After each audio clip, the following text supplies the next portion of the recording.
तथागत ये भी कहते थे कि सबसे पहले व्यक्ति को खुद की पहचान करनी चाहिए। दूसरों की बजाय व्यक्ति खुद के बारे में ज़्यादा जानता है। उनका मत था कि बुराई से घृणा करो, बुरे व्यक्ति से नहीं। एक बार की बात है, किसी गांव के पास बहती नदी के किनारे बुद्ध बैठे थे। किनारे पर पत्थरों की भरमार थी, पर छोटी सी वह नदी अपनी तरल धारा के कारण आगे बढ़ती ही जा रही थी। बुद्ध ने विचार किया कि यह छोटी सी नदी अपनी तरलता के कारण कितनों की प्यास बुझाती है, लेकिन भारी भरकम पत्थर एक ही स्थान पर पड़े रहते हैं और दूसरों के मार्ग में बाधक बनते रहते हैं। इस घटना की सीख यह है कि दूसरों के रास्ते में रोड़े अटकाने वाले खुद कभी आगे नहीं बढ़ पाते, परंतु जो दूसरों को सद्भाव और स्नेह देता है वह स्वयं भी आगे बढ़ जाता है। बुद्ध ऐसे ही विचारों में मगन थे कि तभी उन्होंने ग्रामीणों की एक भीड़ को अपनी ओर आते देखा। बड़ा शोर था और लोग किसी युवती के प्रति अपशब्द बोल रहे थे। तथागत ने देखा कि लोग एक युवती को घसीट कर ला रहे थे और उसको गाली भी दे रहे थे। भीड़ के नजदीक आने पर बुद्ध ने लोगों से युवती को पीटने और अपशब्द कहने का कारण पूछा। लोगों ने कहा कि यह स्त्री व्यभिचारी है और हमारे समाज का नियम है कि यदि व्यभिचारी स्त्री पकड़ी जाए तो उसे पत्थरों से कुचलकर मार डालना चाहिए। तथागत ने युवती की ओर देखा और कहा, जो तुम चाहते हो वही करो, पर मेरी एक शर्त है कि पत्थर मारने का अधिकारी वही है जिसने कभी व्यभिचार न किया हो और न ही उसके मन में ऐसे विचार कभी आए हों। इतना कहकर तथागत शांत हो गए। चारों ओर मौन था। कुछ समय बाद लोगों की भीड़ मन में पश्चाताप का भाव लिए हुए वहां से विदा हो गई।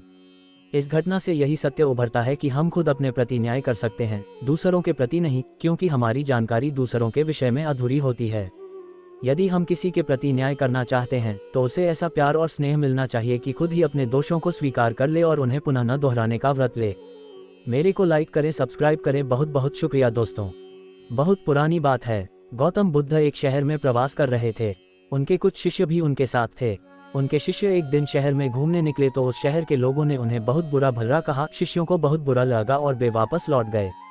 गौतम बुद्ध ने जब देखा कि उनके सभी शिष्य बहुत क्रोध में दिख रहे हैं तो उन्होंने पूछा, क्या बात है, आप सभी इतने तनाव में क्यों दिख रहे हैं? तभी एक शिष्य क्रोध में बोला, हमें यहाँ से तुरंत प्रस्थान करना चाहिए। जब हम बाहर शहर में घूमने गए तो यहाँ के लोगों ने बिना वजह हमें बहुत बुरा भला कहा। जहाँ हमारा सम्मान न हो वहाँ हमें एक पल भी नहीं रहना चाहिए। यहाँ के लोग सिर्फ दुर्व्यवहार के सिवा कुछ जानते ही नहीं हैं। गौतम बुद्ध ने मुस्कुराकर कहा, क्या किसी और जगह पर तुम सद्व्यवहार की अपेक्षा रखते हो? दूसरा शिष्य बोला, इस शहर से तो भले लोग ही होंगे। तब गौतम बुद्ध बोले, किसी जगह को सिर्फ इसलिए छोड़ देना गलत होगा कि वहाँ के लोग दुर्व्यवहार करते हैं। हम तो संत हैं, हमें तो कुछ ऐसा करना चाहिए कि जिस स्थान पर भी जाएं, उस स्थान को तब तक न छोड़े जब तक अपनी अच्छाइयों से वहाँ के लोगों को सुधार न दें। हम जिस भी स्थान पर जाएं वहाँ के लोगों का कुछ न कुछ भला करके ही वापस लौटें। हमारे अच्छे व्यवहार के बाद वह कब तक बुरा व्यवहार करेंगे? आखिर में उन्हें सुधरना ही होगा। वास्तविकता में संतों का कार्य तो ऐसे लोगों को सुधारना ही होता है। सही चुनौती वो है जब हम विपरीत परिस्थितियों में खुद को साबित कर सकें। ये सभी बातें सुनकर बुद्ध के प्रिय शिष्य आनंद ने प्रश्न किया, उत्तम व्यक्ति किसे कहते हैं?